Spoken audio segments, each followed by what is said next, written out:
Esta é, de um modo incontornável, uma paisagem surpreendente. Porto, património da humanidade, mas uma paisagem que por vezes consegue ser ainda mais surpreendente, nomeadamente se tivermos em conta alguns períodos do ano que são marcados pela surpresa. E se há um momento do ano em que a surpresa marca os acontecimentos, esse momento é o Carnaval. O Carnaval que é um momento de excessos de consumo, de excessos de folia, de excessos na quebra da rotina, onde as pessoas se colocam por detrás de máscaras e tudo lhes é permitido por trás dessas máscaras, com um espírito crítico, satírico, um momento de ruído, de cor. Ora, o Carnaval dos nossos dias, e há já muitos séculos, aparentemente está ligado ao calendário religioso. Sim, porque o Carnaval acontece imediatamente antes da Quaresma, da 40ª, ou seja, 40 dias antes da Páscoa.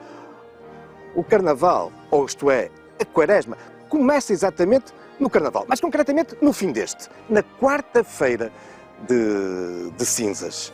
E por isso, aparentemente, o Carnaval anda ligado às festividades do calendário religioso. A verdade, no entanto, é que estamos perante um momento festivo que mergulha fundo, muito fundo, as suas raízes, em ambientes, culturas, práticas claramente pagãs. É um momento de escape às regras diárias, àquilo que marca o resto do ano. Mas neste momento, tudo é permitido e dá origem a alguns casos de manifestações profundas, bem arraigadas nas tradições populares portuguesas, como, por exemplo, o caso destas curiosas máscaras, os caretos, tão vivos ainda hoje no Douro e particularmente em Trás-os-Montes. Não é o caso, por exemplo, destes, bem coloridos, bem ruidosos, os caretos de Pudense, de Macedo Cavaleiros. Mas há outros. Vamos conhecer mais um caso.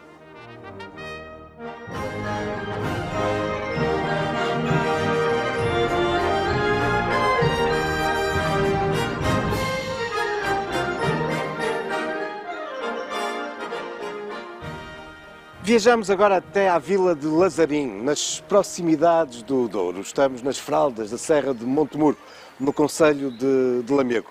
E Lazarim é há muito uma referência também quando falamos de caretos e de festas de Carnaval. Nos nossos dias são milhares as pessoas, incluindo muitos estrangeiros, nomeadamente espanhóis, que se deslocam até Lazarim para assistir às festas do Entrudo.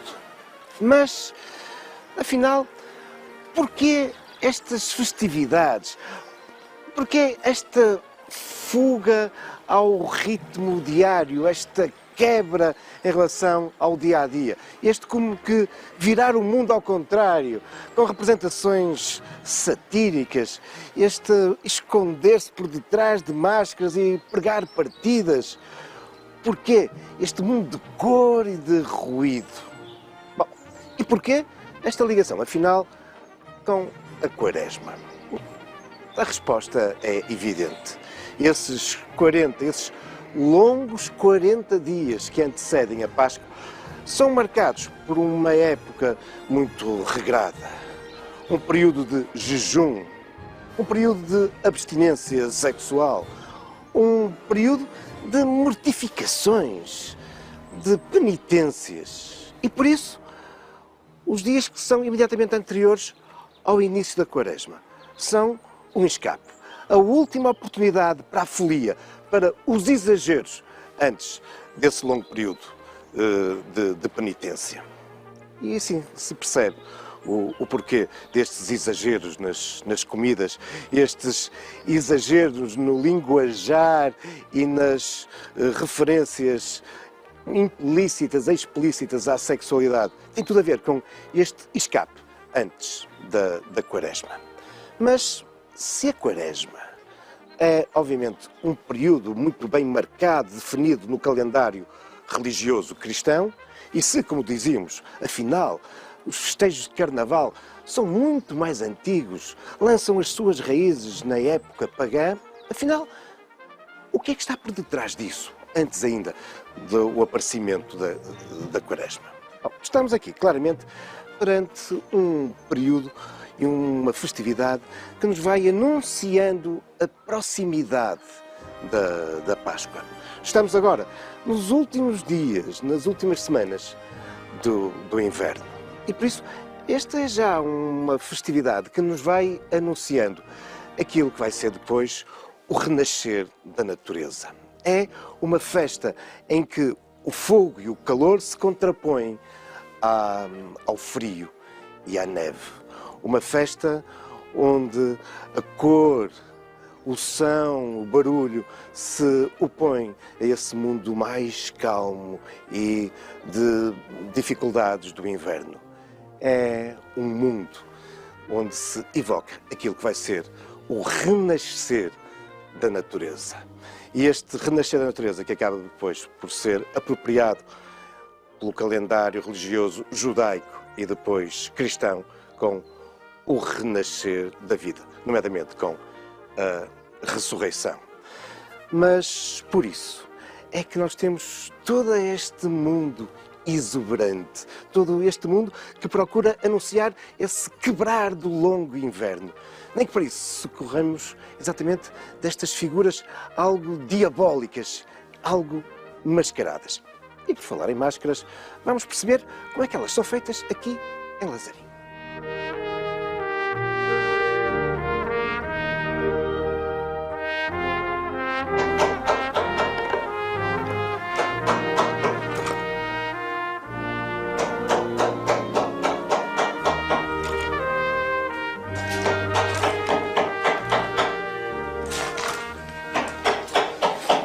Estou agora ao lado de Sr. Adão Almeida, é um dos artesãos que mantém bem viva esta tradição da produção das máscaras, dos caretos de Lazarim.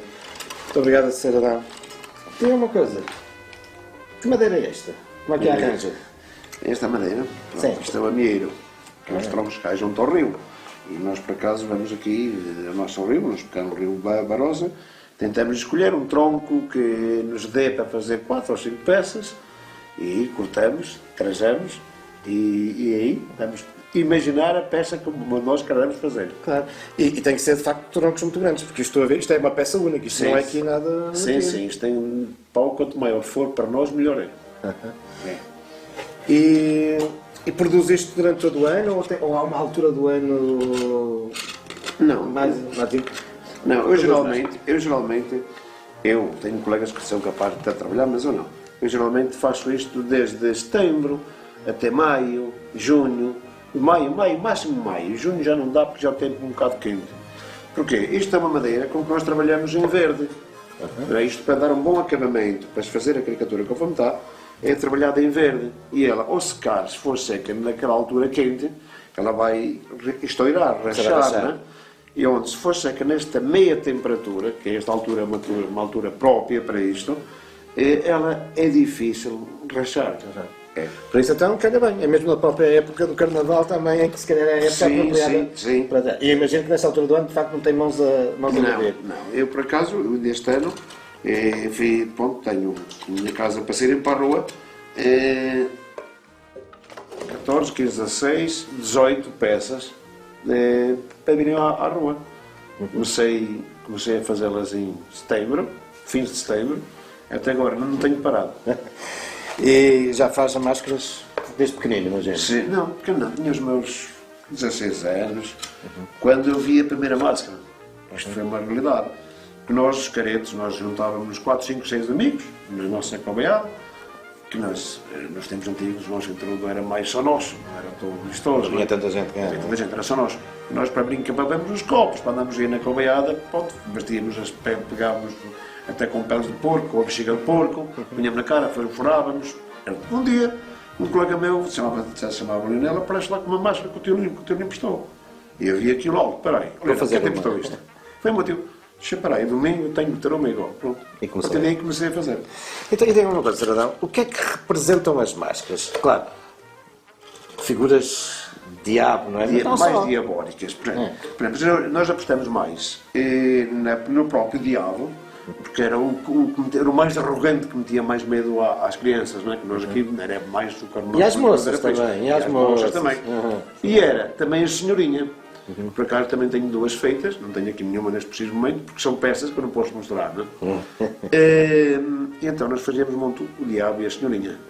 E tentávamos fazer as esculturas de nossos amigos, as caricaturas de colegas nossos que tínhamos raiva. Tentávamos fazer isso, os balhotes, o chapéu, os pastores do monte, Enfim, os bichos. é esse espírito de crítica, de sátira que também está muito presente no canal, não é? sim, Eu sei sim, que- sim. Mas eu sei, aliás, eu acho que até vamos ver daqui um bocadinho, que não é só os amigos e as pessoas, às vezes até fazem caricaturas de gente conhecida. Sim, sim, políticos. sim. Já se fez o certo da Corte de Informação. Já. Nós temos feito. Agora estamos a tentar fazer o nosso presidente. Ah, claro. Eu ando a pensar a ver se, antes dele sair, ele vem ver a cara dele. Mas vou ter que arranjar um telemóvel ao lado.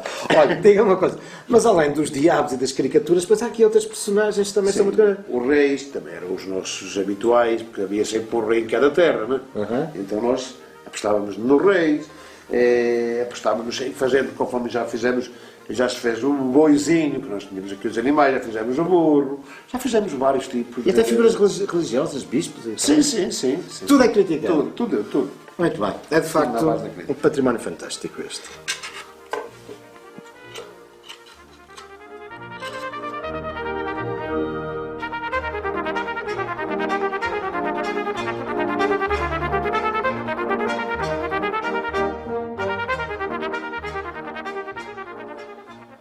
Mas os caretos de Lazarim estão longe, muito longe de se esgotarem nas suas belíssimas máscaras. Como que sublinhando este seu aspecto de inversão do mundo, há também todo um traje que nada tem a ver com a indumentária do dia-a-dia. Um traje onde, no entanto, estão presentes aqueles que são muitos dos elementos naturais e que estão aqui bem evidentes. A palha, a barba de milho, mas há todo um outro mundo que é o da cor. Hoje, cada vez mais, socorrendo também de elementos têxteis, mas um mundo de cor que é sonhado por capas onde predominam o vermelho e o negro. Mas outra das características dos caretos é empunharem objetos que representam alfaias agrícolas. Sempre este mundo ligado às tradições rurais, às tradições do dia-a-dia. Só que aqui estamos, não nos podemos esquecer, perante um momento em que tudo isto se vai inverter. É este momento do Carnaval que permite que nos vamos sendo povoados por este mundo diabólico. No dia de intrudo, na terça-feira, os caretos, manhã cedo, começam a sair das suas casas e vão circulando pelo meio do povoado. Eles vão, a partir de determinada altura, ser acompanhados por outros homens que vão batendo em bombos. O som vai ecoando pelo povoado e todo este mundo estranho, diabólico, de cor e de som, vai agora também ter aqui um papel importante. Não só vão achincalhando o resto das pessoas que se vão juntando, atirando-lhes farinha, atirando-lhes água, este mundo de brincadeira, mas não raras vezes também de crítica social. E aqui há um aspecto importante. Eles vão, entretanto, encontrar-se com os compadres e as comadres. São jovens. Dois deles levam uns bonecos, exatamente, o compadre e a comadre, que no final deste dia irão ser queimados. Outros dois vão ser responsáveis pela leitura do testamento. Eles vão ser conduzidos pelos caretos e pelo resto da população até à praça principal de Lazarim. E aí vamos ter então esse discurso. São discursos de crítica, de ironia, mas onde percebemos também que estamos perante aqui um outro aspecto muito curioso destas festas de Lazarim, de resto como muitas das festas do intrudo na nossa região. É que estamos também, de algum modo, perante antigos rituais de passagem. Os compadres e as comadres são jovens, jovens solteiros, que vão criticando os outros. Mas o discurso, não raras vezes, com terminologias, com algum calão bem explícito e também com um discurso onde as questões da sexualidade não são contornadas, mas são perfeitamente referenciadas, leva-nos para esse antigo mundo, onde estas festividades da passagem dos jovens à idade adulta eram marcadas por festividades deste tipo. São, de facto, imagens fantásticas, fazem parte da identidade da região, fazem parte do nosso património. Mas a festa está longe de terminar. Há, depois da leitura do testamento, há depois um momento alto. O compadre e a comadre vão ser queimados. É um momento alto, até porque durante esse ato, esses bonecos têm também alguns elementos pirotécnicos que vêm adensar o ruído, a festa. E tudo isto vai ser acompanhado pelo banquete. Há já algumas horas que os habitantes em grandes caldeirões metálicos estão a preparar uma feijoada com enchido, com orelha de porco, enfim, este exagero gastronómico que antecede agora o período da Quaresma. Um património incrível que, para lá do Carnaval, é salvaguardado aqui, nesta povoação, através do Centro de Interpretação da Máscara Ibérica.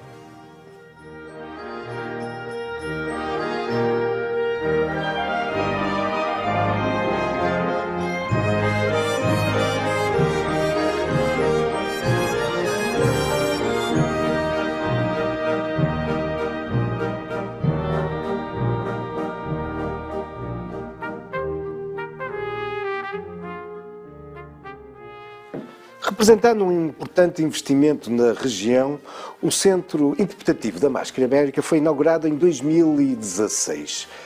E é um espaço incontornável nestas questões, não só da valorização, da preservação da tradição das máscaras, das festas que lhe andam associadas na Península Ibérica, mas é também um centro de investigação. Não é, por isso, propriamente um museu.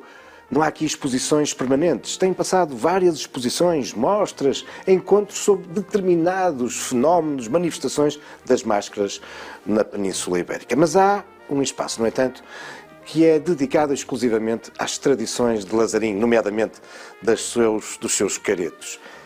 E aqui podemos observar não só antigos trajes, onde são bem evidentes essa utilização dos elementos naturais, mas podemos ver, por exemplo, aqui também velhas máscaras e o texto dos testamentos, os textos de testamentos dos compadres, de grande sátira e crítica social, e também de ridicularizar, criticar os vizinhos, os rapazes e as raparigas. Alguns são já deste século XXI, outros dos anos 80 do século passado, e temos até aqui testamentos dos anos 60.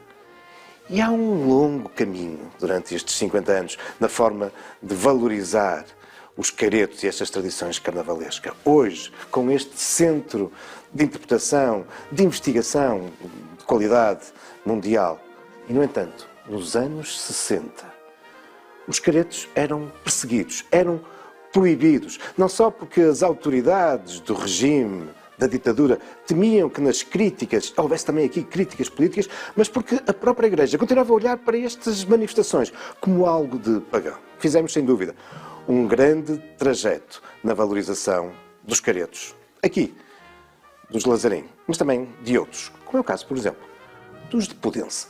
Vamos voltar a encontrar-nos com eles.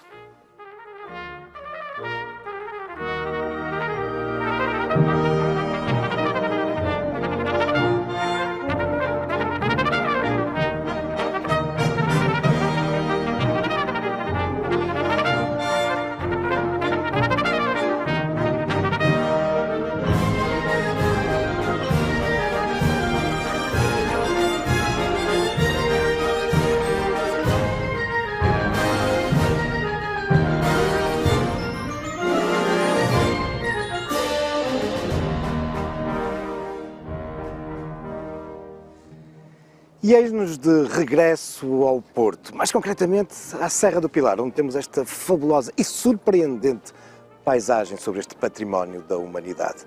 E este é um lugar que hoje está ainda mais surpreendente, com a presença dos caretos de Podense, do concelho de Macedo de Cavaleiros. Eles são hoje dos mais conhecidos e icónicos caretos do nosso país, mantendo bem vivas estas tradições do Carnaval.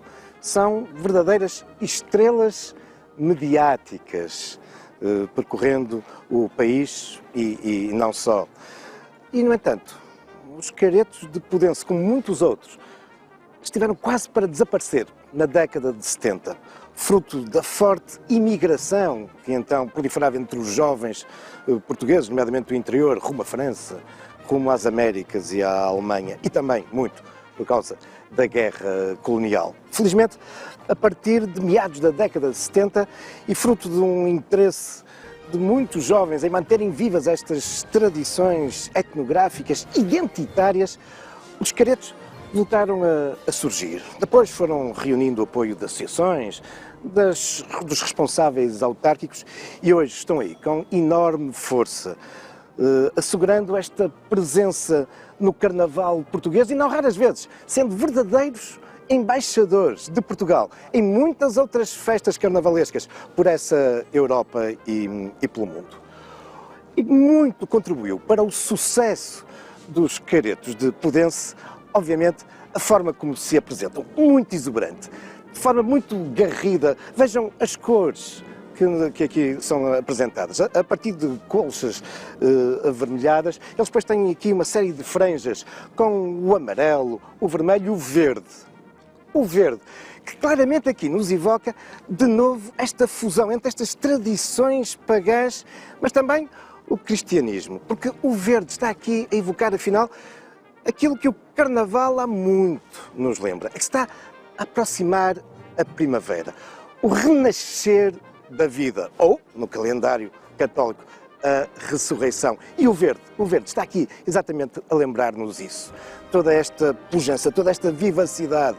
Mas também, nestes trajes, não deixam de estar presentes as emblemáticas máscaras, que podem ser feitas de madeira, de couro, mas há muito aqui em Podense, é através destas chapas metálicas tão características que permitem este aspecto incontornável dos mascarados de Podense. E depois, como não podia deixar de ser, os chocalhos.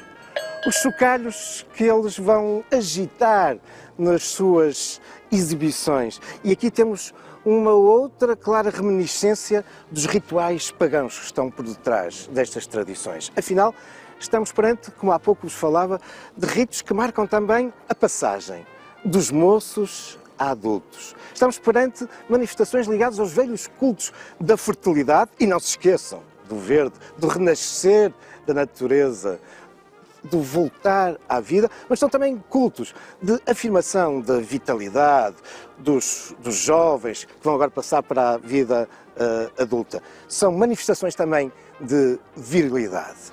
E o chocalhar, estes movimentos em que se insinuam sobre as moças, sobre as raparigas, evocam isso mesmo. É um mundo fabuloso de cor, de som, de excesso, como é o Carnaval.